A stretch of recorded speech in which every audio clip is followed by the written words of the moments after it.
Hi there! My name is Reem, and today we will be talking about the connection between humans and nature, and why this is important for us to be healthy and happy. Today's topic is part of what scientists call environmental psychology. Environmental psychology is a study of how people interact and engage with their physical surroundings. More specifically, environmental psychology explores how our environment has an influence on our behaviors, and some researchers study what actions we can take in order to improve our connection with nature. Urban life versus nature life. Did you know that people spend less than 10% on average a day outdoors in industrialized and wealthy nations?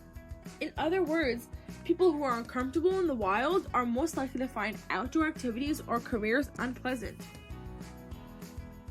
One thing in particular that people don't like about being outside is the bugs and insects. Insects are a very beneficial part of nature, and their benefits extend to humans. Take bees for example. Plants depend on bees to pollinate them, and without these bees, these plants cannot continue to survive. Many people live in urban environments, and cities can have negative effects on our physical and mental health.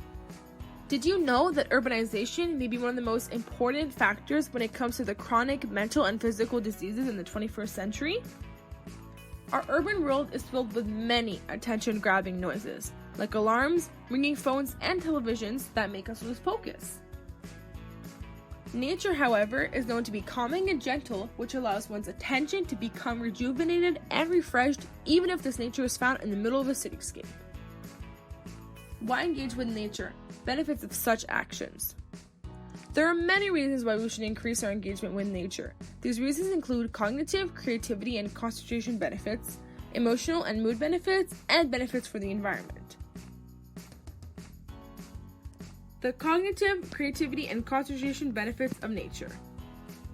Nature improves concentration. We know this from multiple studies. For example, after taking walks in green spaces, children with ADHD had better concentration and were able to focus more attention on tasks than before. Also, students that had lessons outside in nature versus inside their classroom had better engagement during their lessons. In addition, spending some time in nature with no technology and being surrounded by natural settings can give us the opportunity to be more creative when dealing with complex problems. It is important to know that the longer and more frequent a person's exposure to nature is, the healthier they are both physically and mentally, and their social connections increase. The emotional benefits of nature. It's no surprise that nature has positive effects on people's emotion and mood, and induces calming effects on the mind and body. People who are more connected to nature experience more happiness, energy, and more positive moods. For example, someone can feel less anxious and have fewer negative emotions after simply taking a walk in nature. Simply being in nature is good, but being mindful in nature is even better and helps to reduce negative moods even more by inducing relaxation and fascination. Benefits for the environment. When people, especially children, spend time in nature, they become more caring and concerned for the environment, which develops pro-environmental attitudes and increases environmental awareness. Since climate change is becoming a big issue, spending more of our time in nature will help us build more pro-environmental behaviors and increase our appreciation for nature and the wildlife living in nature. This is especially true for kids because positive experiences with the outdoors during one's childhood can lead to pro-environmental behaviors in adulthood as well.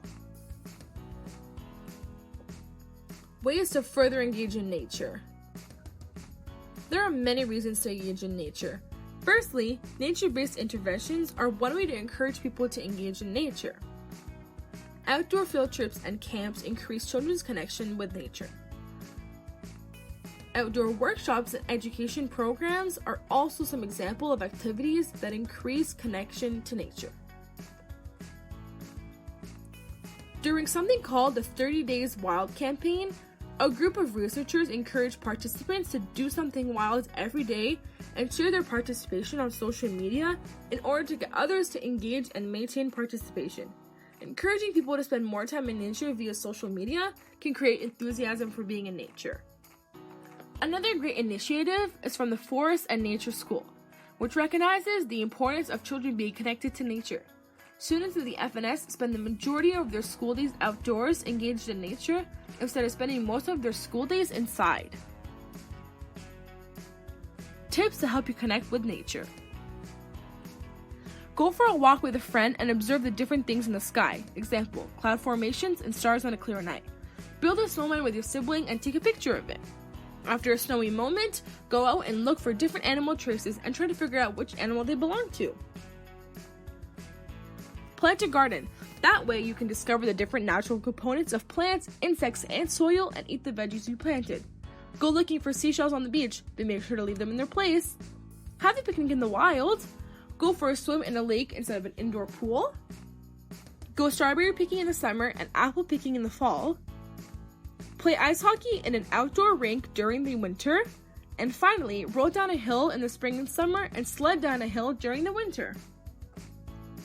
For more information or tips for connecting to nature, you can visit the links listed on the screen. Thank you so much for watching today's video, and I hope you learned a lot today. Don't forget to share this video with your friends and family so they can learn more about the benefits of nature.